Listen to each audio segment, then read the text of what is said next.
All right, welcome to Lights, Camera, Barstool, packed, loaded week that we just came off of. Obviously, last week we reviewed Speak No Evil, teased a little bit of Transformers 1. We're going to talk about that today. We're also going to talk a little bit about The Substance. We got Lord of the Rings, Rings of Power. We got The Penguin, a whole bunch of other stuff, and a shit ton of news.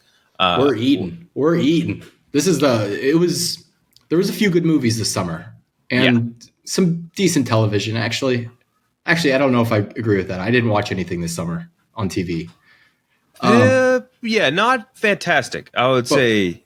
But we're in the clear now. Even if these movies coming up stink, there's still just a lot of hype and I want to see them. Like Megalopolis, probably going to stink. I can't wait to see it. I keep seeing the clips, man. Joker 2 might stink. We can actually even start with the clips of Megalopolis in the early screenings and everything, where the actor comes out and has a back and forth with Adam Driver. It looks interesting. I mean, the worst thing you could say about it is that it's stupid, but I think you could, and I've been a hater of this movie so far. It's interesting. There's no doubt. There's no way to deny that's an interesting and new thing. Yeah, it's movies just have not been innovated for 30 years. The last real innovation was probably Jurassic Park 1994 with CGI. Obviously it's changed a bunch since then, but that was the last really big one. I guess IMAX cameras too, relatively new, but that's still not that big. Having a 4D element to movies is so batshit insane. Outside of the Regal 40X experience. Yeah. But this is truly you have a chance to possibly be in the movie. As far as I understand, I think it's a random audience member. It also could just be a theater worker. I thought it was an actor. I thought it was... There's no way they're hiring actors in every single... Francis, you dirty dog, keeping us in the dark on this one. I thought it was actors, and that to me I think is a funnier thing because each actor would give you a different level of devotion to the role. Because let's say, and again, I don't know if this is 100% true. My understanding is that it was actors, but every actor, some people just think of it as a paycheck job and just giving it half-assed effort. But then other guys thinking oh my god, it's my fucking moment, and giving you a Matthew Berry, What We Do in the Shadows type performance. Oh my god. You know what I mean? Adam Driver, how doeth thee in thee Megalopolis, my Caesar, or whatever. And then the other guy's hello, my I just like the idea that you get such a varied experience there. Yeah. It's absurd. And the whole screening outside of that screening that was in New York City on Monday night, I had a few people I follow were there and they're live tweeting of the Q&A that led into the movie was almost as entertaining as anything I've read about the movie. Because apparently Francis Ford Coppola's up there going on 10-minute tangents about the beautiful people of Haiti. Robert De Niro, unprompted multiple times, he's the only person who actually has Trump derangement syndrome. Yes. And just being out of the blue. The clip is hilarious. Out of the blue, De Niro just interrupts Coppola to be Trump could never direct this movie. Couldn't make it. Dude, completely brain broken by it. But the other clips, it's again, the worst thing, you can't deny it is at the very least giving you something you have not had in a movie theater before. But again, this is also not with every showing. You have to pick select showings at AMC at least to do it. Are you booked on one of them? I'm doing it Friday night. I'm waiting. I want to get the Tuesday night at the strip club performer to do it. You know what I mean? I want a matinee, someone half-assing. If they're picking an audience member too, that raises your chances. Yeah, exactly. Although a lot of these theaters might end up being empty. For as polarizing as this movie is being talked about, apparently no one's buying tickets for this movie. So I looked through on AMC, and basically every showing throughout the next week that has the audience insertion thing, all of them are booked through, at least at Lincoln Center. But I think the regular showings were all, pretty much. Yeah, that's crazy. Not a lot of interest in the other showings, in the non-batshit crazy showings. That's Megalopolis. Can't wait. By the way, guess what else I'm seeing this weekend? Anora, yeah, that's right. I got invited to a screening for that I think Monday or something. I'm pumped. Like that. Yeah, that's see it too. Nothing. Yeah, we can go on. I don't know. Actually, I don't know if we'll be. Yeah, we should be allowed to talk about it. Yeah. Do you want to talk about a movie that's been getting nothing but positive press? Anora has been getting. Yeah. Sheesh. And if you think about it too, just from a consistency perspective. Like Sean Baker has not missed on a single movie. Just every single one, banger, banger, banger. Tangerine, banger. Florida Project, banger. Red Rocket, banger. Like just everything he makes is just a smash hit. But speaking of trailers, anyway, we're really speaking of trailers, but I just invented that segue. We weren't even talking about that at all. It's just like, yeah, speaking of, but we weren't speaking of. Sinners trailer dropped. Twin brothers return to their hometown to start their lives over, where they encounter an evil presence that's waiting to welcome them back. Michael B. Jordan, Jack O'Connell, Haley Steinfeld, Delroy Lindo. Ryan Coogler wrote and directed it. Ludwig Göransson on the track, coming out March of next year. I don't know what the fuck is going on in this trailer, but Ryan Coogler, Michael B. Jordan, Göransson on the track, and Delroy Lindo, who I feel like we haven't seen much of since the Five Bloods, which he crushed, knocked out of the park. The Five Bloods, it was incredible in that. This combination of people is amazing, and I'm very just intrigued. I want to see what the evil spirit is. I love a good tease like that. That trailer didn't give away shit. It's just unlike a lot of other recent horror trailers. Just come fucking find out the mystery, baby. Yeah, I'm all in on this. This is I gave Ryan Coogler. Actually, he didn't direct that, so you know what? He doesn't even need a pass. I was thinking Space Jam 2 in my head. He directed it, but he was just like the executive producer. I'm pretty sure. Yeah. So yeah, no, everything he has touched so far, I've liked to some degree, and in a lot of cases, really loved. I don't think this will be any different. Michael B. Jordan, I think we do need to talk about whether or not he's like a legitimate like actor. At some point. I would say yes, just because Creed. He gets Coogler. Actually, it doesn't even matter because everything he's done with Coogler has been amazing. The Creed movies and Fruitvale Station, both fantastic. Mm-hmm. I don't think there's any reason to have anything but excitement for this. Yep. And Haley Steinfeld, good lord, where's she? Yeah, fucking Josh Allen's been keeping her cooped up somewhere. What the fuck? Where's she been? I know. I need her to release new music. That too. She hasn't done like any. I feel like the last time I saw her out in the wild was like fucking Hawkeye or whatever, like the limited series. Like, what has she been in? What's she been doing? Marvel's keeping her in a cage. Yeah. Speaking of Marvel, Thunderbolts trailer dropped. Group of supervillains are recruited to go on missions for the government. Florence Pugh, Louis Pullman, Sebastian Stan, Rachel Weisz, Olga Kurylenko, Anna John Kamen, David Harbour, Wyatt Russell, Julia Louis-Dreyfus.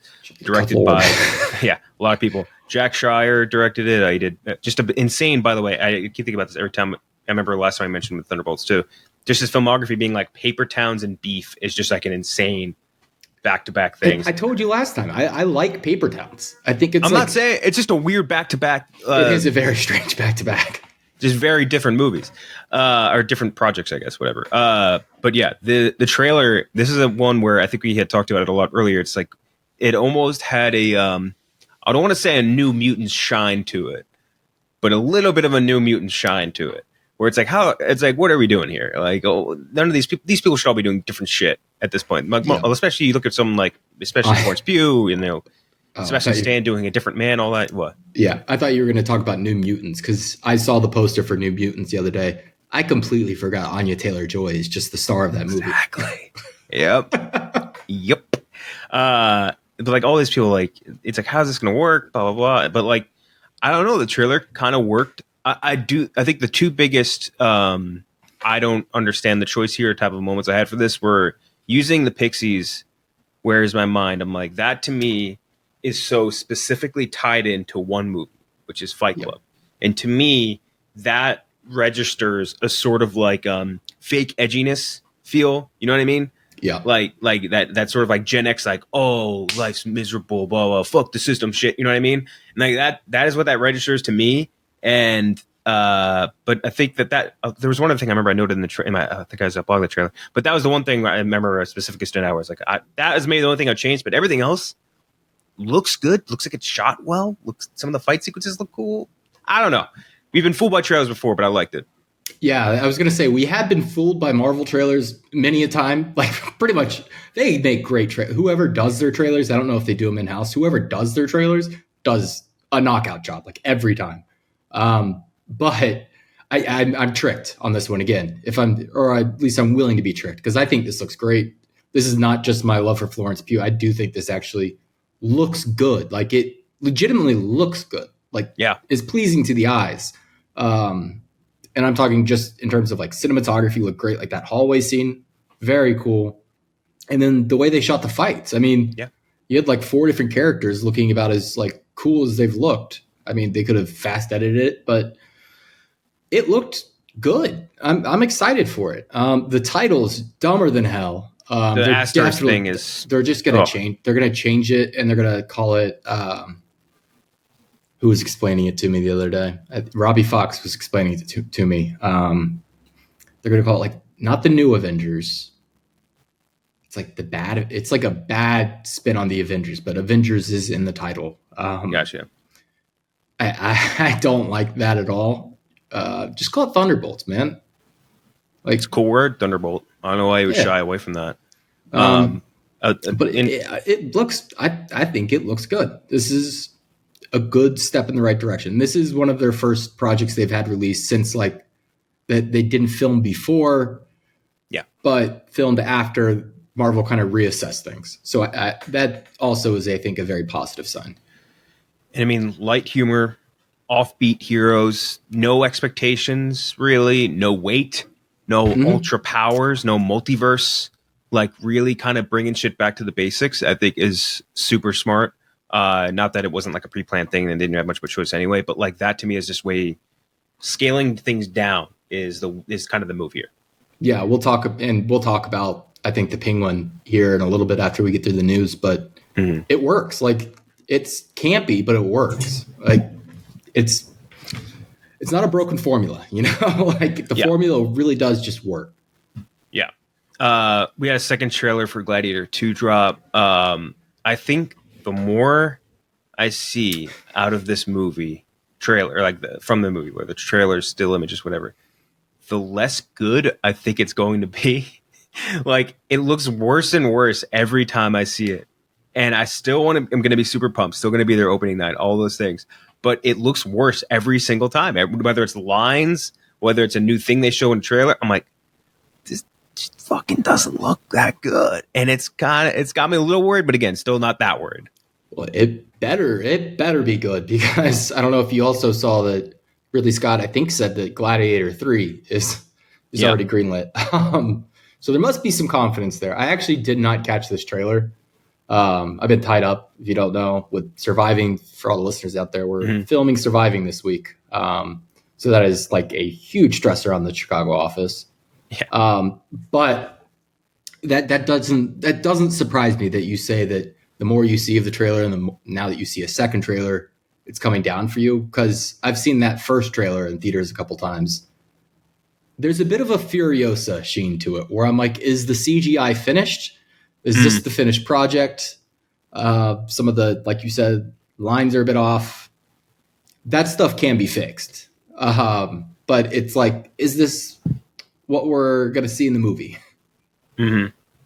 There was it's been talked about a ton of times already, but still the fact that Denzel Washington is just doing his regular voice. See, I don't have a problem with that at all. I didn't. The first trailer. The second trailer, when he's like, you get more lines out of him, it's starting to get a little bit more jarring. And I think he had like a good explanation for it. His explanation was like, he wouldn't, like, he's obviously not a Roman native in the movie. Yeah. So why would he speak like the Romans? He would have a differing accent. They obviously don't sound like Romans. So the accent just needs to be different, is what he's saying. Yeah, I think the quote was, you're going to end up imitating someone and end up with a bad African accent. Whose accent would it be? What would we sound like anyway? Like, yeah, that all makes sense. But it's just like him being like, Lucius, my man. It's like, I don't, it's the more he talks in the trailer, I get a little bit more hesitation. And I don't know if it's just because in all the other Gladiator movies, they all kind of have like this sort of, you know, I would say boilerplate English-ish accent. You know what I mean? Like, some of them, it's like way more, at least in the first Gladiator, way more like prim and proper than other people, you know, like Joaquin and I would say Russell Crowe too, a little bit less. But like, something about an American accent in this just doesn't totally ring right. It's so European. Yeah, that could exactly. be it. And like Joaquin, I think like Joaquin Phoenix is like the character of Commodus in Gladiator. It's definitely not like a full blown English accent by any means, but it's like I don't know how to explain it. It's like a fancy accent. He sounds like a like a fail son prince. Like Yeah. that's his voice is like perfect for that. Like, oh father, oh, I had to do you. Why didn't you love me? All I ever wanted to do was please you. It's all shit like that. Yeah. But I don't know. There's just something about it. But I'm excited to see Denzel in it because Denzel and Ridley Scott they're a good mix. They're a good mix. Squid Game just dropped season 2 trailer. Not like a ton to see from it, I would say. It's been so fucking long since that first season and that was like right at the start of COVID or like right before it, maybe, I forget. It feels like it's been forever. I feel like I've definitely lost some interest, but that was like one of the coolest first seasons of TV that I'd seen in a long time. It's just, I don't know how much my interest feel like has waned a ton on this. And the big thing with that first season, wasn't it like a big part of the success or the big part of like enjoying the success of that show was that the creator had spent 2 decades like putting that together. You know, he turns around and he signs up for a second season right away. Like you can't help but think about Nick Pezzolatto, whatever the fuck his name. True Detective. His True Detective, where it took him a decade to come up with the first season of True Detective. And then he told HBO he'd get another one in 2 years. And it looked like something that was rushed. It probably needed a go-over 3. Although, granted, he got way more time in this than True Detective had. Yes. That the turnaround for True Detective season 2 was like 2 years. Yeah, it's crazy, and it was bad. There are defenders of that season still to this day that are like, "Oh, it was good. People shit on too much." Like, no, that was a bad season of television. Those are the people. I don't even know how you can defend that season. Like it's. I guess if you like the Newsroom, you'd probably like that show too. Like just so much fucking verbose language. Fucking dude, having Vince Vaughn as a villain, I think alone is not like great, but like him being like speaking through a thesaurus is stupid. So Colin Farrell's back on top of the TV world, Kenjac. We're going to talk about it in a minute. It's also true. He was the best part of that season too. We had another trailer, Den of Thieves 2, another one taking a little bit to get to. Den of Thieves 2, Den of Thieves 1, one of the great dudes rock movies of like the last 10ish years. Just fucking, it's everything that I think the primitive part of a guy's brain want. It's sick gunfights, smelly men, strippers, heists, divorced detectives, booze, cigarettes, and Pepto-Bismol. That's like what every guy's the caveman part of our brain. That's all we want, and like not even like the mention of our relationship with a human being. You know what I mean? It's just pure sort of like adrenaline, or not even adrenaline, like overly machismo, like brolic whateverness, and like it's just I love that about Den of Thieves. And to be clear, it is not some excellent top tier movie or anything like that. It is perfectly good at what it does. But Den of Thieves 2, it takes place in Europe. It's got Gerard Butler returning as Big Nick O'Brien. Great detective name still to this day. O'Shea Jackson joining back in as Donnie, and then a whole bunch of Europeans joining in because I think this takes place in like France or Malta or some shit. So the trailer looked cool. The only thing that I think I took away from this that I was like a little bit hesitant on is that the fact that this takes place in Europe. I feel like this should take place in the dirtiest American city possible. Den of Thieves 2. I think Europe is not the place I would want this to go. I would want this just to go for. I think the first season was LA. Bring this shit to Detroit, dude. Like I don't know. Bring it to like New York. Bring it to like no. Fucking, you know the dirtiest city. It's fucking St. Louis. Bring it to Cincinnati. I'm sorry. Cincinnati's pretty bad too. I'm just excited for you. I'm excited for you. I'm excited for Feidelberg. Why I'm not excited for myself yet? I've never seen Den of Thieves 1. Really? I still have not seen it. No. Oh, you have? I obviously, yeah. I mean, now the 2's coming out. You think I won't be caught up by then? Catch up with my boy O'Brien. Big Nick O'Brien, yeah. But yeah, no, I need to catch up on this because, like the way you just described it, that's just a perfect. I'll probably just watch it tonight, to be honest. But a perfect like Saturday afternoon, Sunday afternoon movie, especially if your team's not playing. The way you described it, actually, I was thinking in my head Pain and Gain the whole time, which is just another movie we talked about like a month ago. But I love Pain and Gain. Think more like if somebody redrew Heat from memory and just erased every woman from it. Like that's Den of Thieves, basically. It's literally almost exactly like functionally the same. Like you're following both groups, the heist and the cops at the same time. They have an intersection at the end. Like it's just Heat, except they have an intersection big time. And it's Pablo Schreiber close in Heat too. Yeah, Pablo Schreiber, 50 Cent, O'Shea, Gerard Butler, I think a few other people that I'm missing off the top of my head. Pablo Schreiber is humongous in that role. Yeah, he's big. Yeah. He's a big guy. 50 Cent. Wait, you said 50 Cent was in it? Oh yeah.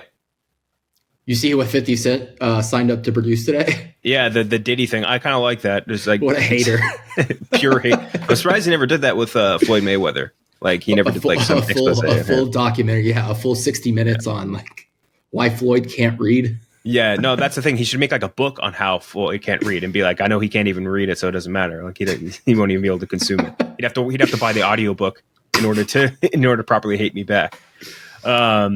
But yeah, that's Den of Thieves, a trailer that I think we were highly, highly anticipating. That I think came out like basically the day after we last recorded. Mickey 17. Yeah. Oh yeah. Mickey 17, known as an expendable, goes on a dangerous journey to colonize an ice planet. Robert Pattinson, Naomi Ackie, Toni Collette, Mark Ruffalo, Stephen Yeun, Bong Joon-ho directing, obviously coming out January of next year. This is the one that I think this is like ours and most other, I think, major cinema fans like up near the top of our most anticipated list. Just you get Robert Pattinson doing a goofy accent, you get Bong Joon-ho, you get space, you get a good budget behind it. You can't understate how exciting this is. Yeah, no, I'm thrilled for this. I saw some people kind of tempering their expectations or a little disappointed by the trailer because I guess the book is more serious. They were expecting a serious movie from Bong Joon-ho. Bong Joon-ho is a very comedic director. He is like he's like a smarter version of it. No offense to Adam McKay, but Adam McKay, where he can do the drama and still inject the comedy without being insufferable. Yeah, no, I'm pumped for this. Like, how can you not be? Robert Pattinson is on the heater of all heaters in terms of resurrecting his career. It's for real. It's truly insane to think of where he was like 10 years ago, like 5 years ago. When he was announced as Batman, people were fucking livid. People really didn't watch Good Time until he got cast as Batman, and they're like, okay, I guess people are telling me he actually is a good actor. I will watch this movie. And then people kind of came on board and were like, oh, he's got it. He's got the dog in him. An absolute weirdo too. Big time. His interviews, he does. I think he might give out like the best interviews in all of Hollywood. I want to. This just reminded me where he really was 10 years ago, and where he was 10 years ago was just getting tweeted at every day by Donald Trump. She's a dog, dude. Those tweets, I went back and read them the other day. They're so fucking like funny. Robert Pattinson should not take back Kristen Stewart. She cheated on like a dog, and we'll do it again. Just watch. He can do much better. Oh, he was he was so fucking invested in that relationship. Dude, so many tweets and stories on Stewart and Pattinson. Look, it doesn't matter. The relationship will never be the same. It is permanently broken. Everyone knows I'm right that Robert Pattinson should dump Kristen Stewart. In a couple years, he will thank me. Be smart, Robert. Miss Universe 2012 pageant will be airing live. Open invite for Robert Pattinson. He had no connection to any of this either. Like he wasn't friends with Robert Pattinson. He never worked with either of these people. Didn't have any like investment into Skydance, whoever the fuck produced those Twilight movies. Yeah, like he's just doing it. He was doing it for the love of the game. He's on Stan Twitter, like posting like dirty edits of like Kristen Stewart, like just 13-year-old girl on Tumblr behavior. It's so fucking funny. After Friday's Twilight release, I hope Robert Pattinson will not be seen in public with Kristen. She will cheat on him again. It's so funny. And this is because she was cheating on him or got caught kissing that Rupert Sanders, the guy that directed that dog shit movie we reviewed recently. Fucking, what was it?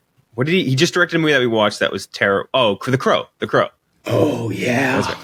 Yeah. Forgot about that. Think about that. The weird intersection of movies and Trump there is so funny. But yeah, Mickey 17. Again, tough to understate how exciting this is, and that'll only build as we go. I also want to bring up is January. I was just thinking, becoming a thing for studios to like they're like no longer is it like blacklisted from the release schedule.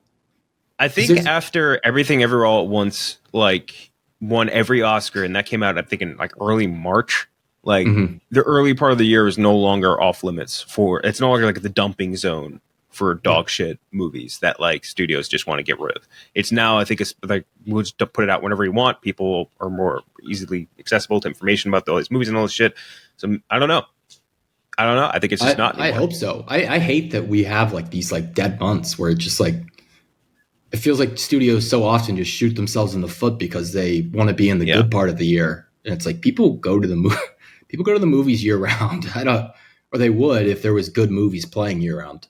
Yeah. And I think that people think a lot, maybe the studios think a lot about recency bias, where like, oh, we want it to be released as close as possible to the award season so that people are thinking about it, it's fresh in the mind. I don't think that really matters. And I think Everything Everywhere All at Once really, if any recent movie that shows you that's not necessarily true.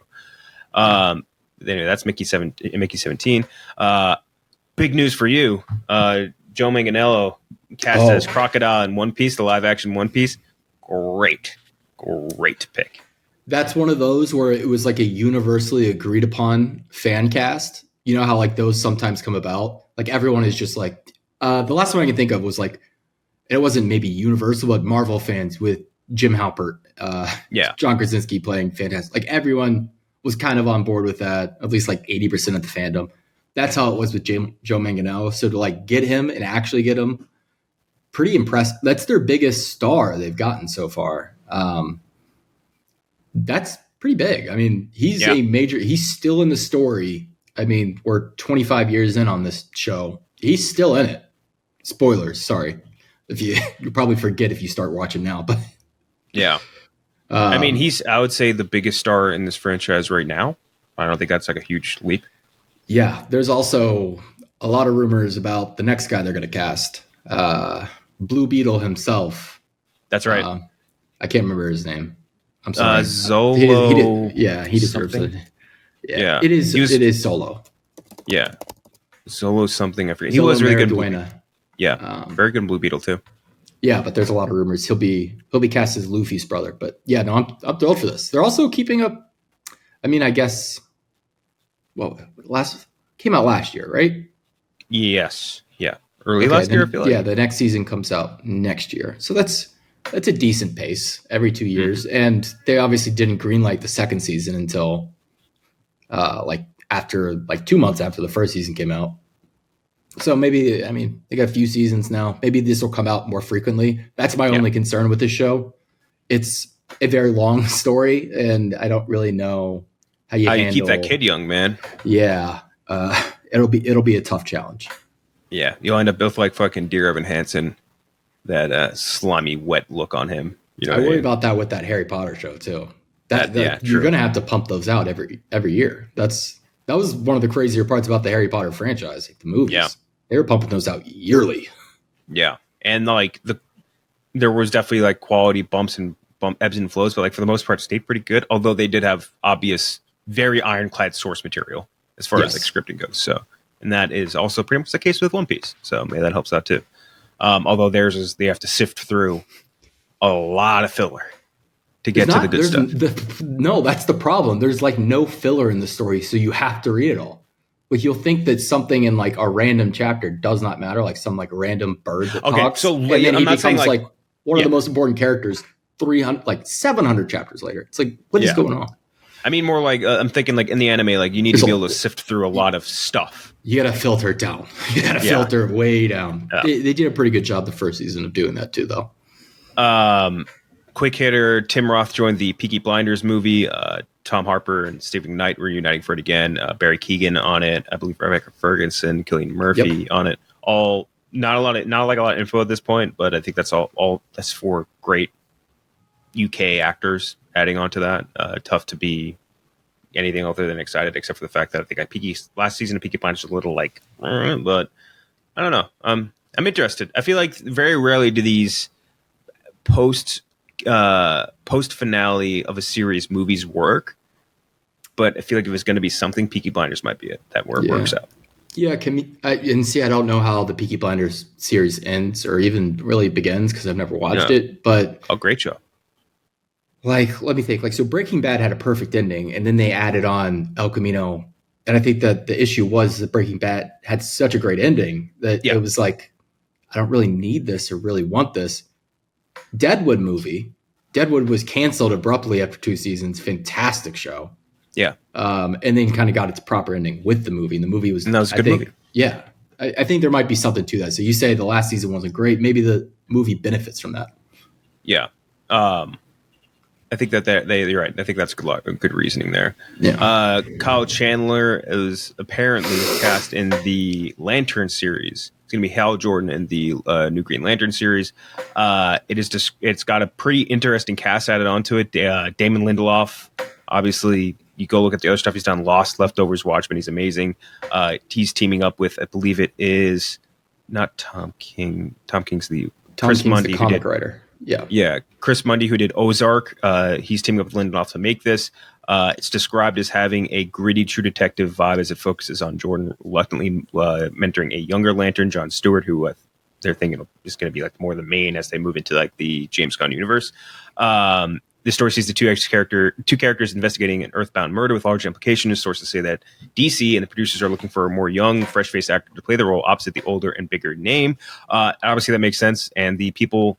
I'd say that Green Lantern, at least to me, and you probably know better than me, Green Lantern is sort of like a blind spot as far as like superheroes go for me. I know like the baseline stuff about it. The things that excite me about this series are, the group in charge, Lindelof, is obviously a master at weaving series together. And if you just look at Watchmen, he obviously knows how to do it with comic books. I like the initial synopsis about this so far. The sort of like more grafting a True Detective look onto this sort of fantastical world. Great. And the lore, people that are Green Lantern fans, they go to bat for it, and they're like, there is really, they're always like, their lore is so cool, it's expansive, it's super interesting, it's never been delved on in live action in a way that was like fairly represents it, and like all those factors I think kind of lead me to thinking this is gonna be great. And I like Kyle Chandler, so all wins for me.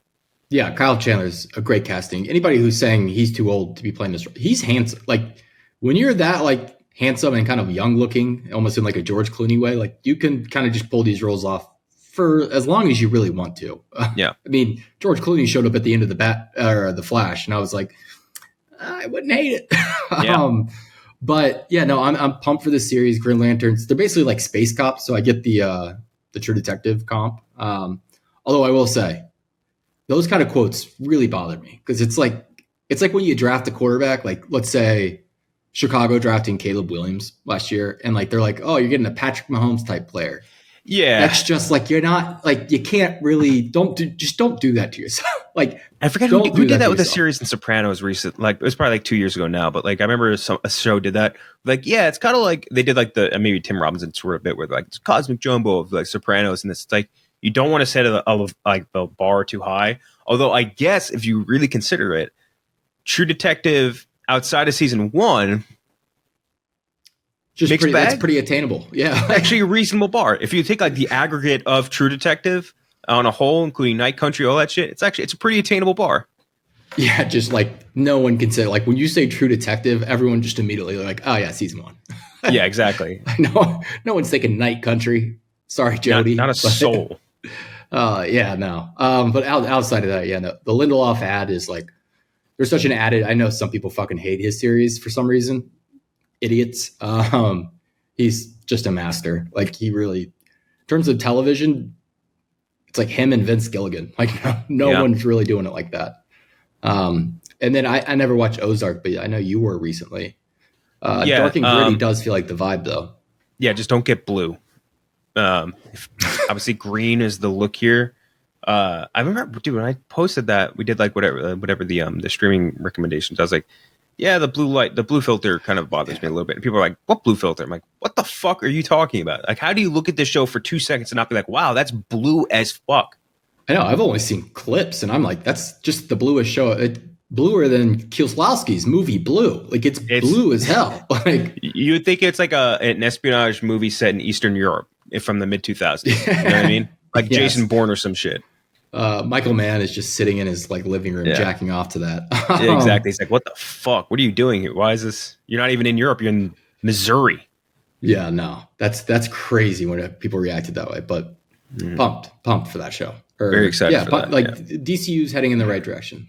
I firmly believe that James Gunn knows what he's doing. Like, this is the kind of choice that really makes me believe in him. Jacob Elordi and Margot Robbie will star in Emerald Fennell's Wuthering Heights movie. The original novel is considered to be one of the great pieces of literature when published in the 1800s. The original story follows two families, the Earnshaws and the Lintons, the turbulent relationship they have with the Earnshaw's foster son, Heathcliff. Funny ass name. That's literally why I wanted a cat, man.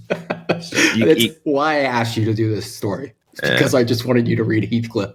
Heathcliff, played by, in this case, Jacob Elordi, not playing the cat, playing a little do man. The cat though. Yeah, they should make it. I'm surprised they haven't tried to make a Heathcliff movie. Like, how did the Garfield movie prepared pretty fucking well? I'm almost positive it like cleared at the box office for a few weeks.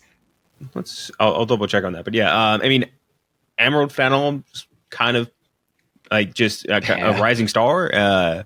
Margot Robbie, obviously on top of the planet.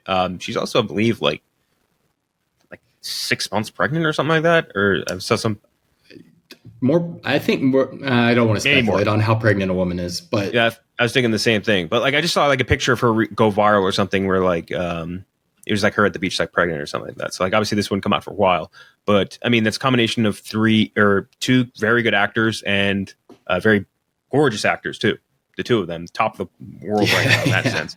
And then Emerald Fennell, who's like one of the top rising stars in the directing space. Yeah, I think obviously Margot Robbie has like earned her like respect at this point. Like I think everyone is pretty agreed upon that she's a great actress. Yeah, but I think Elordi, he still got work, like at least in gaining the public perception of him. I think most people just think of him as a pretty boy. I think he is a legitimately great actor. Very good actor. Now, Wuthering Heights. When was the last time you read a book made before 1900?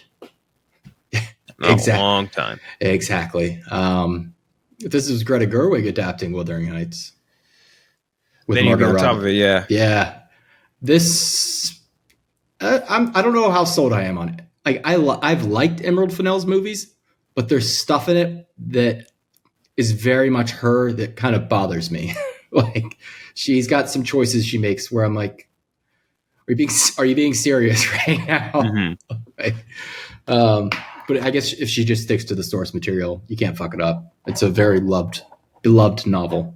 If it was instead of this group and it was Greta Gerwig and Zach Braff and Florence Pugh, would you like it more? That's actually not bad. That's not bad at all. I'm being dead serious. The way people describe Heathcliff, he's not supposed to be a white man, I don't think. But yeah, some people bitching about that. But he is supposed to be kind of nerdy and shy, which I've seen Zach Braff do that. Neither of those things either. I've seen Zach Braff do that. Yeah, he's such a fucking. I saw Garden State. Dude, he's such a Elordi. Is such a fucking beefcake Chad. You know what I mean? Yeah. Do you remember that what do you call it? Like meme I made a while back where it was like him versus Austin Butler preparing for Elvis, where Elordi like he literally just watched like 20 minutes of clips of Elvis and just like showed up to the audition and nailed it and was incredible as Elvis and Priscilla. Yeah, no, that was tough. I still think Austin Butler was better, but like in terms of like work and the amount they got out of their work, put into the role, it's like, damn, that's tough to be Butler. Probably put in like 300 times more work. Yeah, and he fucking Elordi showed up and like, hey, Pretty Mama, and they're like, oh, sold, done. These books are evil.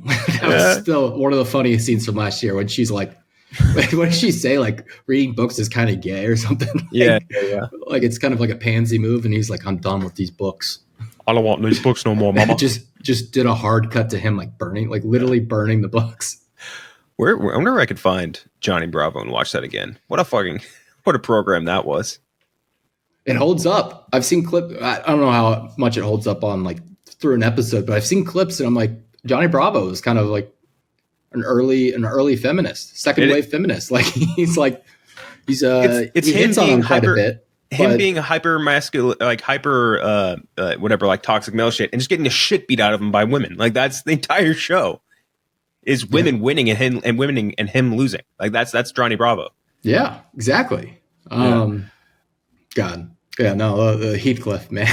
They should. You're right. Heathcliff movie needs to happen. By the way, $60 million on to make the Garfield movie, $250 million back. So Jesus Christ. How does cash? Like, when was the last time a kid read a newspaper comic? Never. Like, I can't imagine any world where they're reading the funny papers or anything other than looking at an iPad.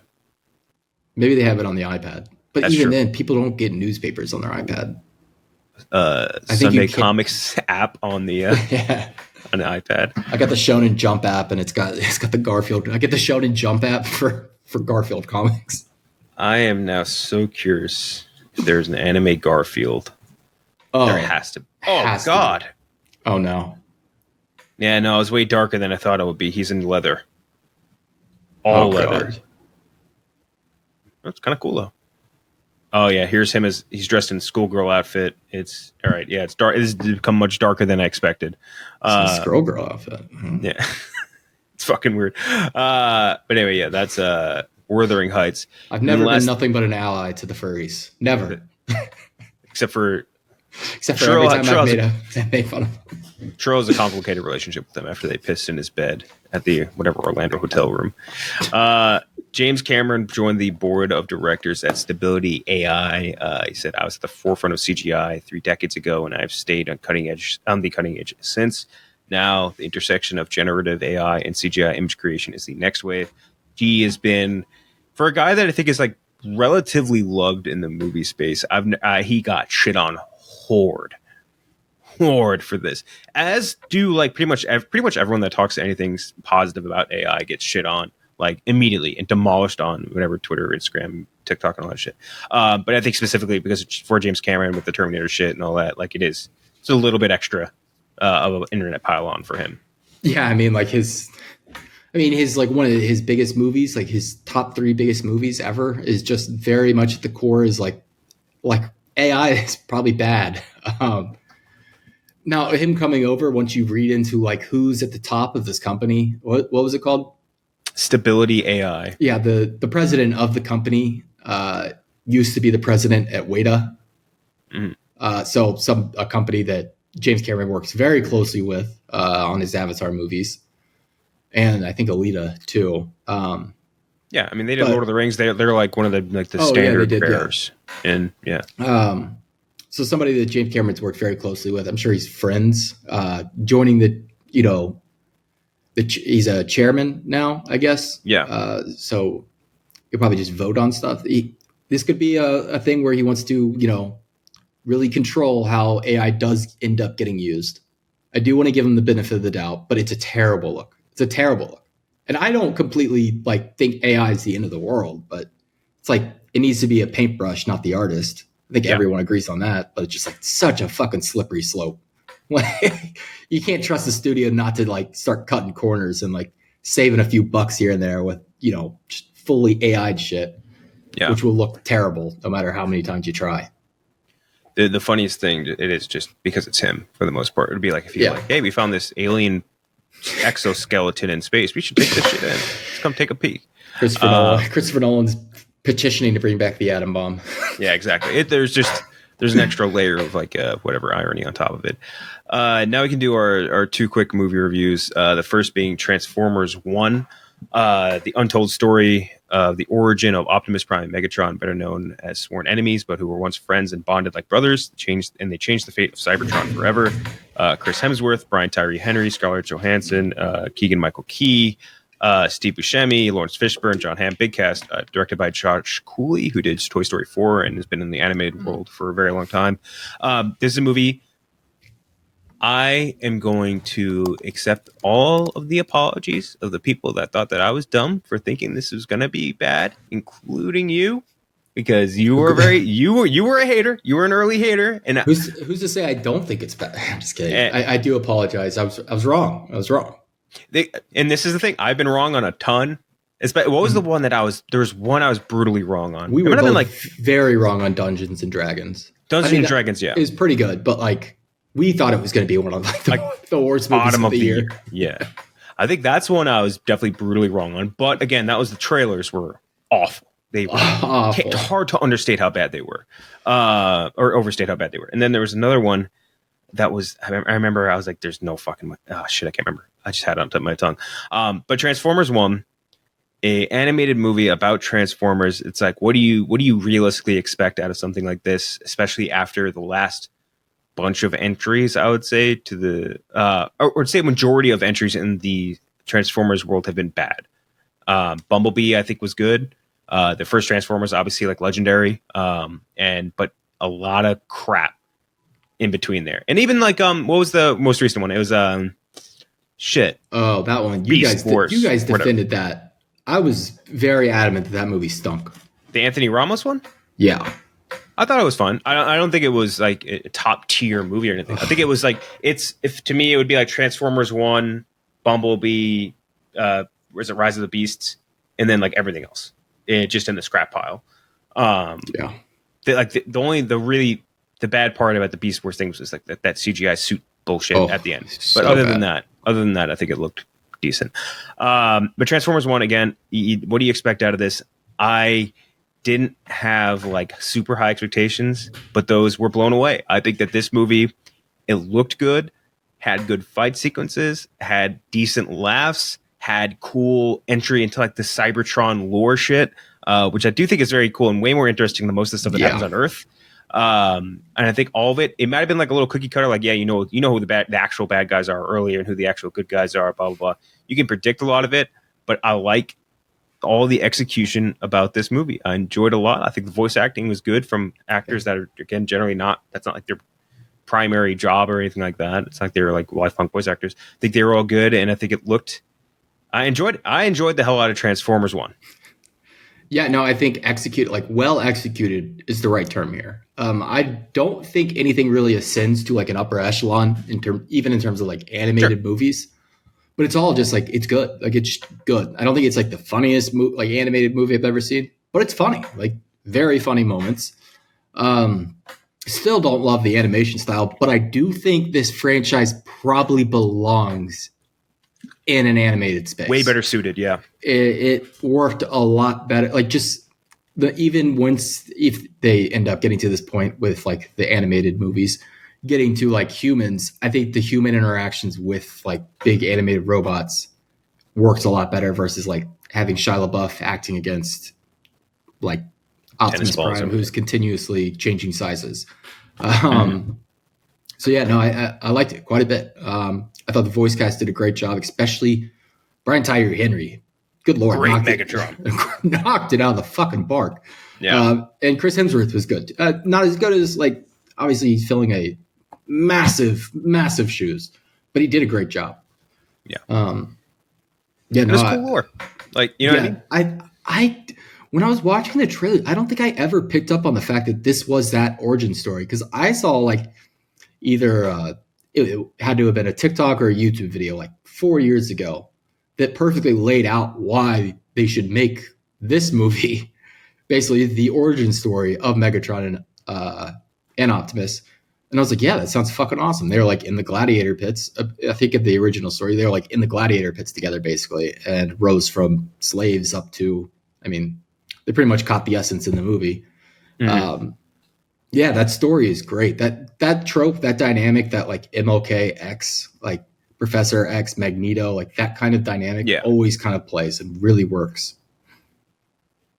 But yeah, really enjoy. I think both of us really enjoyed it. There's not like a ton, I think, more to say about it other than like it's solid. And I think that if you are looking for, I wouldn't be like, hey, get to the fucking theater and watch Transformers 1 or anything like that. But I think if you specifically are like, you know, guy with kids, whatever, gal with kids, you want a family movie, this is like a perfect family movie. And at the same time, like it'll entertain kids, no doubt.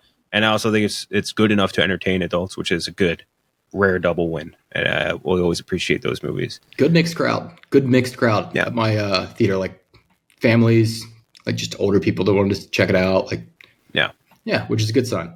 I think that franchise has a lot of juice left. Like the big robots just play. Like that's one of those things all dudes agree on. Like big mech robots. Yep. Just fucking rule. Yep. That's we're kind of seeing that too with I think Space Marine 2. Everyone's going ballistic for that. And Henry Cavill making the movie out of the Space Marines, although those are like, they're cybernetic beings, but they also have like mech shit suits too and all that. Mm-hmm. But that's Transformers 1. And then next, The Substance. A fading celebrity decides to use a black market drug, a cell-replicating substance that temporarily creates a younger, better version of herself. Stars Margaret Qualley, Demi Moore, and Dennis Quaid. Those are the big three anyway. This is a movie I think the trailers really got me intrigued about on this early. And I remember we talked about it a while back, or maybe like a few months ago or something when the first trailer dropped. Super interesting premise. Watching this movie, I like the execution of it a lot, but I think I agree. I saw your tweet too.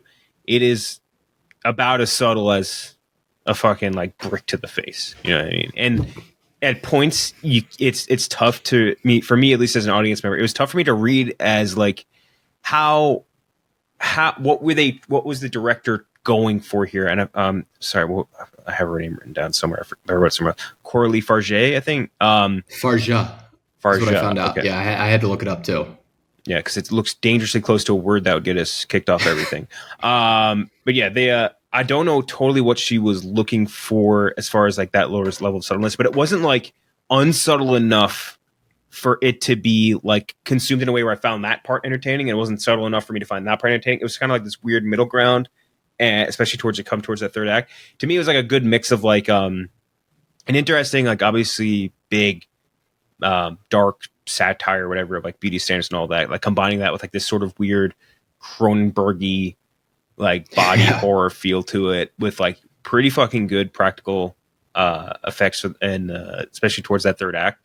I liked it a lot. I think Qualley and Demi Moore, I feel like I haven't seen anything in ages. I think she did really good. And I think I forget if you or Jeff was the first person to report this, but like fucking Dennis Quaid, where's that been, buddy? What a turnaround, going from playing Reagan to playing Harvey Weinstein. Yeah. I think that was the biggest shock. As shocking as it was to see Margaret Qualley, spoiler, go ahead and skip ahead about 10 minutes, 5 minutes. I don't know how much longer we're going to talk about this, but spoiler, that was more unsettling than seeing Margaret Qualley like pop out of Demi Moore's back. Or like, yeah, that's gross as fuck. Maybe not as gross as the teeth growing out of her shoulder later in the movie. But falling out, yeah. It was very unsettling. I think the cinematography in this movie, like the way they use the camera, the different lenses they use, especially when they did the Dennis Quaid scenes, they used that big ass fisheye lens. Yeah. When he took that phone call and he was like, his one eyeball was just massive. Yeah. It was awesome. And there's like a lot of Cronenberg, like just influence sprinkled throughout. I would say visually, not just the body horror stuff, but it visually looks like it. And a lot of Kubrick randomly thrown in, the Shining hallway, and then leading into like a updated version of the Shining bathroom. Very interesting. But as far as the story goes, very flawed, I think. It is not meant to be overly thought about. It's like reading about like a major world news topic or a very serious topic in like a 280 character tweet. Like it's like this, you're not going to get very much depth here. But I think it's very effective. Like it makes you think. And I've been thinking about the movie, I mean, for a week now, I guess. I liked it quite a bit. I want to check out have you ever seen Revenge, her other movie? No. And I think we talked about that when we originally talked about the trailer. It was like, I remember people talking a lot about that movie, but not. I don't remember even if I saw it, to be honest. Demi Moore also, like that's kind of like a perfect casting. It's almost like a third wall breaking or fourth wall breaking for real casting, big time for her. Which I think they said she's like, what did they say? She's 50. She's turning 50 in the movie. Demi is like 62. Demi was 50 a while ago while she was still married to Ashton Kutcher. Yeah, that's right. Like she looked great. Which I'm sure is like almost another fourth wall break. In her Taylor Johnson era. Yeah. Yeah. No, really great movie. Do not check it out if you don't like body horror. Like if you're still listening through these spoilers, do not check it out because the third act is almost masturbatory towards David Cronenberg. Big time. Yeah. But it rules. I was laughing. I was grossed out. Like it was great. How'd you feel about last thing before we move? How'd you feel about that ending? Like her blob like disintegrating into like ketchup? Yeah, I don't even know. I think like they set it up for it, right? Like pretty much like the moment she decides the whole movie does build to the third. Like the third act doesn't. Stephen Shea said the movie that came out of nowhere. I was like, no, it's kind of very clear that the bodies are getting grosser and breaking down. Yeah. So it was building towards that. So it's not like it was pointless, but especially for Demi, like was it Elizabeth, right? The Demi character, like that was like she was getting fucking like decomposing, like the entire fucking movie, basically. But I think that from the visual standpoint specifically, I like the ending a lot. As far as like, if the goal of this movie was to like evoke a level of emotion, like you definitely get that, and not in like a Terrifier way, where I'm like, they're just doing this because this is the only trick they got. You know what I mean? It's like they're doing this because it's connected to something else, and it's making you feel something beyond just grossed out. It's like because you're connected to both of these characters at this point, both versions of Demi, I guess. But I liked it a lot. The ending made me feel sick to my fucking stomach, and not like emotionally or anything. Like literally just like visually looking at it, I'm like, what the fuck was that? But yeah, I think I enjoyed it a lot. It's not a movie I think I'd recommend to many people. It's like people who are fans of the subgenre already and who are likely going to see the movie anyways. Like that's the only people who you can really recommend this to. This is also a movie that I think like 18-year-old girls will watch and be like, holy shit. I love that for them. Do you understand the subtlety of this masterpiece of filmmaking or something like that? Because that's a movie like in high school, if there was like a guy version of this, that's exactly what I would do. If I saw this in like high school, like whatever the dude version is, like, you just don't fucking get how brilliant this is. And it's like, it is very, they don't really go below the iceberg very much in this. It's very, very surface level, but like it's just one of those. Yeah, no, that worked for me. I've said it works a million times this podcast, but that did truly work for me. And the ending, I do think it works in the context of the movie. Like the whole time they're not trying to be subtle about anything. And that's a very on the nose ending that I think was very earned. I'm landing at about an 80 out of 100 for that one. Yeah, I'd be like right around there, like turn of the 70s. And by the way, for Transformers, I think I'd be like maybe a little bit higher because I think it's achieving exactly what it wants for like a family. See, I'm at like a 70 for Transformers 1, but I'd probably liked them both. 81 or something for what it was going for. But yeah, that's a substance. Couple quick series things. Lord of the Rings: Rings of Power. The last episode was basically it's all building towards the big orc army coming towards Eregion. I don't know what it is, other than what I talked about last time we mentioned, or just had recapped last episode of Rings of Power. I really am just bummed out by the fact that we have been deprived of watching the rings corrupt people over time, which was something that was such a treat over the course of the Lord of the Rings. And for like basically Durin to just put on the ring and be like, I'm evil now. Like that I think has been a big miss for this series so far. And I don't know. The season has felt like we're going nowhere and everywhere at the same time for like at least the last like like 4 episodes. It feels like nothing has happened, and that has bothered me a little bit. Yes. You had kind of brought this up the last 2 episodes. I'm starting to feel that wear and tear just now, but it is noticeable. Like we are running in circles, it feels like, and not touching on things that I think should be touched on. Like we still haven't really gotten anything with the Stranger and Dorian Ori or the Wizard in the East, right? East or West or South, the other wizard with the Acolytes. Haven't touched on them in about 2 episodes, 3 episodes. Only 2 episodes left. And we've spent a lot of time in Eregion, a whole lot of time in Eregion, dealing with the Smiths that I don't care about the Smiths and their worries and their kind of unionizing. I think it's focusing in the wrong. It's falling into a lot of the same issues that I had with season 1, which are just pacing and writing. Like the first 3 episodes of the season were the best the show's ever been. These last 3 episodes, it is fallen right back to where it was season 1 for me. Yeah, in terms of quality, there's nothing happening, and they're focusing on the wrong things. They're not. like I understand like you want to show like the ring being forged, and that's like a big thing you don't get in the movies or anything like that.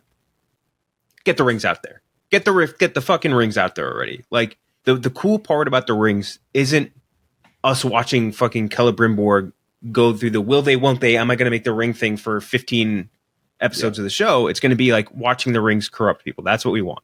That is what we want to see. That we want to see people turning on each other, being forced into their base instincts.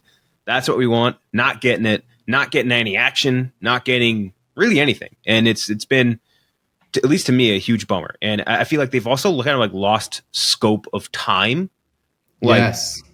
How time has passed. I was thinking, actually, I almost completely forgot about this, but I was thinking about this watching the last episode, that this show really would benefit if it was set up into cores the way like Andor was, where it's 3-episode cores focused in on one group versus jumping around constantly and going, like, you're not making any progress, it feels like, at any point. But if you group these, like you group the Region storyline and do episodes, 3 and 4 in a Region, you go to the Adar Galadriel thing for an episode or two. You do Nori and the Stranger. You do that for 2 episodes. Like, I think there would be a big benefit there in terms of like pacing and not trying to fit into this like episodic week by week structure that I'm not sure is working that well for this show. And the weird thing is too, is that if anything, just going back to the last season, they cut away shit. Like they cut away fucking, what's his name? Rondir's gone. Like this dude he was essentially like a season. He went from like a season regular to like a recurring guest. And they eliminated the kid. They eliminated Bronwyn. They eliminated like a lot of stuff. And like Isildur, we haven't seen in like 10 episodes. It feels like. No, it's fucking crazy. They'll go back there and they'll cut right away. It's crazy. They cut away in a split second. Like everything that's been going on in Numenor has been, I feel like, rushed as well. Although there were some good lines, I think, in the last episode where like with like his arrest sequence and being like sentenced. When he was like, he did like the I do not accept. What's his face? Altazar. Farazan, yeah. Farazan. Yeah, that was a good scene. But yeah, like I said, it cuts away so fast, and then you cut back in to like kind of, you leave, and then you come back and you find out the consequences for it. It's like, why don't we just stay here for just a minute? Let it marinate. Which is so weird because like I don't know how this happens, and this has come back to like the same sort of issue that I've had with like I think like a couple other recent series have had this too, as far as like from a show running perspective. Like like Acolyte, for example. Like when you are running a show like this, you need to make sure that shit's happening. Number one, like you need to be engaged to a degree, and like you also need to like at the same time, like how do you make it so that how do you make a show that is unengaging from that standpoint? Like not a lot of shit's happening, and at the same time, like you're not moving anywhere. Like as far as like a timeline, I completely lost track of scope of time within the series. Like I don't know how many months it's been, how many years it's been, how many days. Like you have no fucking clue what's happening there. I just don't know how they fail on every level there, and I just don't know how you fix that. I think it's not hard to fix. It just needs to be. It needs to be written different. I think it just needs to be written and paced differently. Like I think they're trying to manufacture pacing with the way they're spinning it around. Like, oh man, we're in a new place. Things must be things aren't really happening. You're just cutting to, the storyline prodding along, which is Lord of the Rings. It's slow paced like story, but accept that. Don't try to like. I don't know. Yeah, it's rushed, but nothing's happening, and that's the weirdest phenomenon in the world. Although one of the biggest positives from this show, and I got it, it's been shouted out plenty, but I'll shout it out again. Fucking music has been bangers. Bangers, nothing but bangers. The Not All That Water, that Lost song, the Tom Bombadil song, like all of them. Whew. Who's that? Bear McCreary does it, Bear right? McCreary. Yeah. Dude, I've been saying this since like I feel like 4 years now. Bear McCreary's like the dude. I think when the first Gears of War, or not Gears of War, God of War game came out, and that had to be like 2019 or something. I was like, holy shit, this soundtrack is amazing. And I looked it up, and he had done Black Sails, which also had an amazing soundtrack. And then he did so many other shows. And this, I think he's been spot on. Like, it's very difficult to replace the soundtrack of Lord of the Rings because it is so iconic. But fuck, man, he does a great job in this. Yeah, no, I do really. I like the intro too. Very cool. Yeah, very, very, very cool. I saw something before that was making fun of it. That was like, fuck, I've looked it up later. But yeah, the next episode I believe comes up tomorrow. As you're watching this, it'll have already been out, and we'll see. Hopefully, just praying to God something has happened at this point tomorrow. But that's Rings of Power. The Penguin also dropped the first episode. This is a series. Just been so pumped to get back into the world of Matt Reeves' Batman because it was so interesting, and like we had mentioned, like the grounded sort of criminal element of it is just something that's very intriguing. Obviously, Colin Farrell was unrecognizable, such an interesting and such a great actor. Like so many things about this should be working perfectly. I think the first episode is kind of like up and down. Like some parents are like, holy shit, that's awesome. How'd they do that? This is cool. Like Kristen Milioti shows up, crushes her scenes, eats that shit up so good. And then there'll be other scenes where I'm like, what is this dialogue? Or like, what is this sequence? What are we achieving here? What are we getting out of, like, you know, Oswald Cobblepot talking about how many pickles are in his burger? You know what I mean? Like, no, that was awesome. I'm just saying, great. Like, there's some random sequences like that where I'm like, what are we humanizing? He's been humanized, I think, in the opening, whatever that scene where he shows off his big ass foot, like nasty ass foot, or goes to like his mom's house or whatever. But yeah, up and down episode. I think so far the big highlights. Obviously, we already know Colin Farrell's great, and he looks, when they have the scene where he's nude getting tortured, big boy, crazy prosthetics. Yeah, crazy.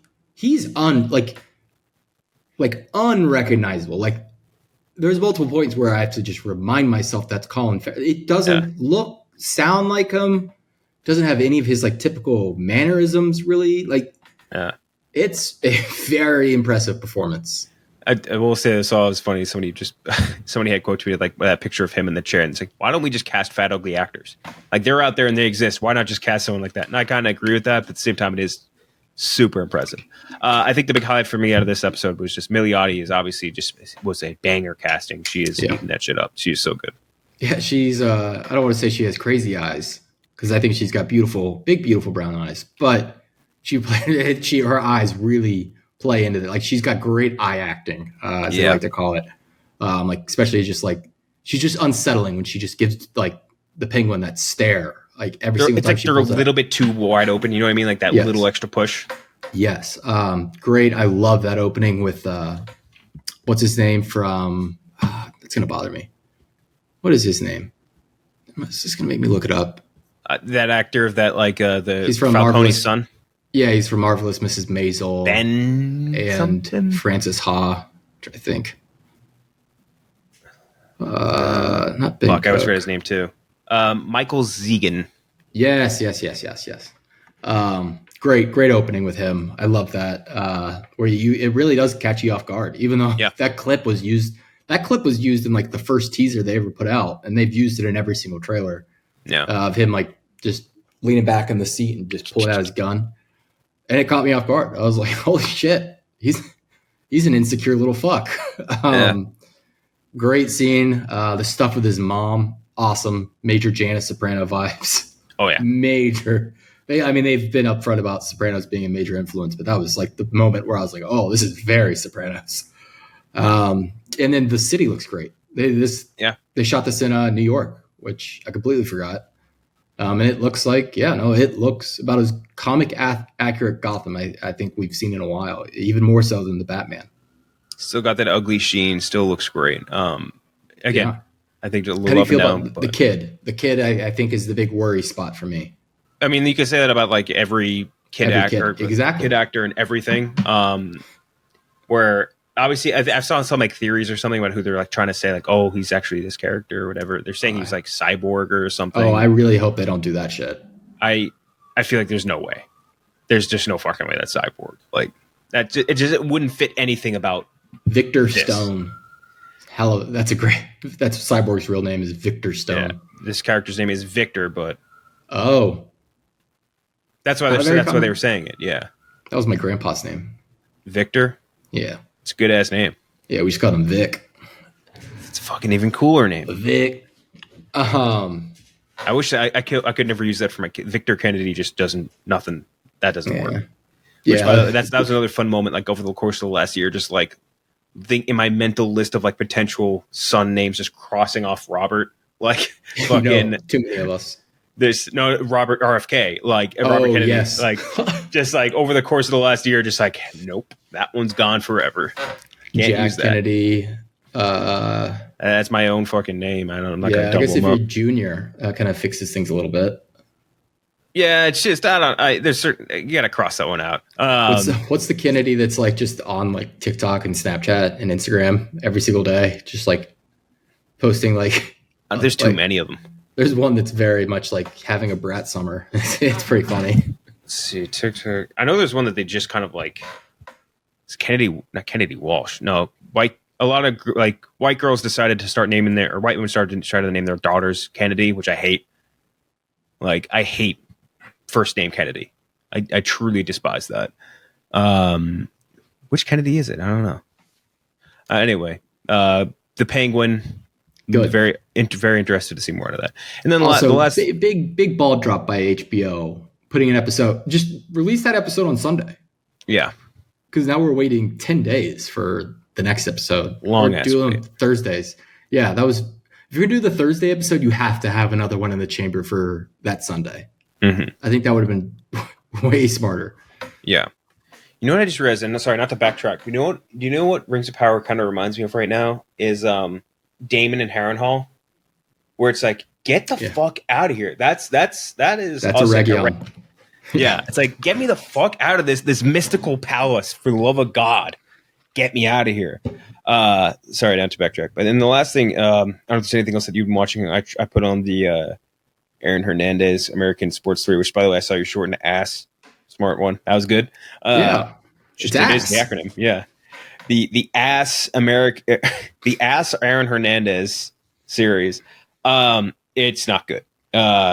It's reminds me a ton of the Clipped series, where it's just, this is better served by a documentary than it is by like a low rent reproduction of a Wikipedia page. You know what I mean? Like, and I just don't see any. There's nothing I took away from it that was like, wow, that was impressive. Wow, that was cool. It's like I'm looking at a CGI reproduction of like Florida's stadium with like him, like Aaron Hernandez, with this guy that just looks nothing like Aaron Hernandez, like walking next to a guy that looks nothing like Urban Meyer behind a CGI green screen of Florida Stadium. I'm like, I don't understand the point of all this. This is a pointless exercise. Yeah, I don't understand the need to make a dramatized series out of this when there's like shit that happens after like 2010. Like we have so much fucking footage of like events that just have happened. Like there is so much footage of every major event that has happened for the past 15 years. Yeah. Why would you not just make the fucking docuseries? Make the documentary. Like why? And there was a recent documentary about it that was pretty good. Why do we need a dramatized series of these things? I don't understand that. Now I will tune in for the final episode, which I hear someone will be playing one of our coworkers. That's right. Yeah. Forgot about that. I need to see that. That's great. Very intrigued in that. But yeah, that was American Sports Story. I don't know if there's anything else interesting you'd watch. No, not really. I've been watching movies now. I will be seeing quite a few things these next few weeks that I've lined up. I'm very excited about. Friday, Megalopolis, the immersive IMAX experience. Of course. Joker 2 on Monday, the ultimate fan experience. Anora on Sunday. Amelia Perez with a Q&A with Selena Gomez on Tuesday night. And then I just secured tickets for the Brutalist in a couple weeks. That's right, yeah. In a few weeks. Very excited. I got a lot of stuff on the horizon. By the way, and TV-wise, One Piece, like the animated show, has been fucking incredible lately, by the way. Just one thing I forgot about to mention that I don't know if you even watched it, Agatha All Along. I did not. It's totally fine.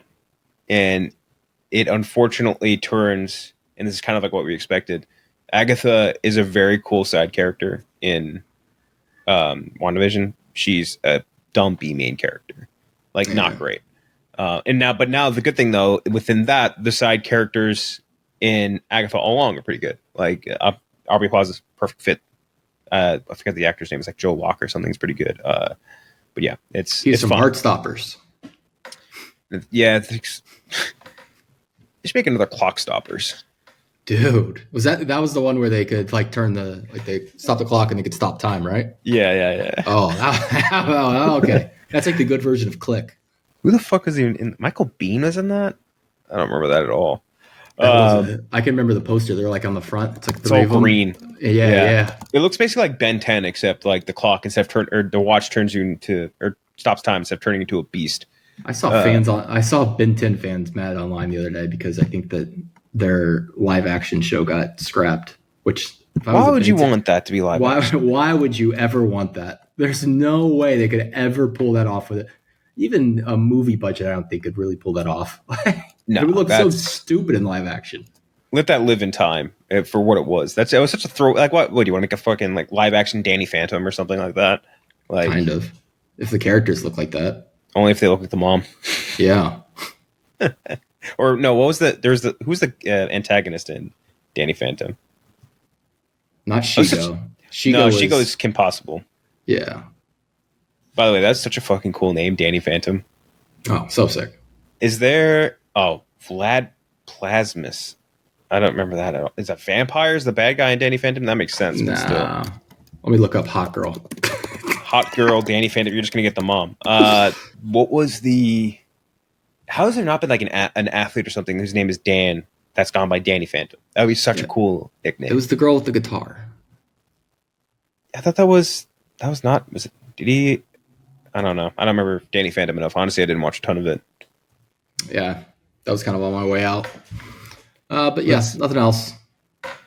Is there any actor or any calling Danny DeVito Danny Phantom would be kind of... or Daniel Radcliffe when he's summoning a what do you call it? Fucking what was it called? What's the thing that scared away the Dementors? Such a P. Patronus charm. Patronus, yeah. That's Danny Phantom. Stag. He thought it was his father, but it wasn't. He's coming. But it wasn't. I swear, I saw it. I did watch that last week. I watched Prisoner of Azkaban. Solid movie. Quran, right? Yeah. Danny Granger, if he went by Danny Phantom, would be very cool. If he drove a Phantom too. Ooh, I bet that's. You know what? I bet it's on his. It's like his pro basketball reference where they have the fake nicknames. Where they just have fake nicknames for everyone. Yeah. Hold on. Is there no other athlete named Danny or Dan that like is good Danny right now? Or active, I guess, rather. Like he would be good. Danny Green. No. We need like a good current athlete named Daniel. Is there not? Is there no? Danny Granger's nickname was Batman and The Gift. None of those things are true. Dude, it's crazy how they just make shit up on those. Danny Green, you know what his nickname is? Oh, God. Icy Hot. That's not true. That's not true. No one's ever called him that. Oh, Daniel Jones. He's too bad. He's not good enough to be called Danny Phantom, though. Ooh. But imagine if he said seeing ghosts like Donald did. Like, call him Danny Phantom. He kind of looks like him a little bit. He could pull it off. If you give him some contacts and some white hair. If he does something cool, I'm gonna call Daniel Jones Danny Phantom. I promise you that. I will post that. But anyway, that's what we've been watching this week. What do we got? We could do this brutal. If we both see Anora, I think we should do that. I definitely think if we both see Anora, we should rip that. Yeah, if I forget what date mine is, because I remember I got something. Do you know when sometimes they'll send like, "Hey, this isn't an RSVP for your screener," just letting you know when the date is. Can't. So I remember I got that. I don't know if I have the next part of it. I'm seeing mine Sunday night. So if you can do it by like Monday or Tuesday, we can just hold and do a Megalopolis Anora double feature. Which would be insane. That would be not fun back to back. Let's see. Let's hit 25th. We have this week. And I'll be there next week, by the way. I don't know if you knew that. Oh, no, I didn't. That's perfect. We can do that in person then. Megalopolis Saturday night also coming out. Oh, yeah. Fuck. Forgot about that. Seen like whatever they did their premiere. They did like the big... Mm-hmm. They did some big hullabaloo thing for it. Great word, by the way. Let's see. Nothing else really that interesting coming out in the next few days or week or so. But I think maybe we can do Saturday night. Well, it would be the priority would be obviously Megalopolis and Anora if we can see both. Yeah. But try and see at least Megalopolis next week, and we will see you guys then. See ya.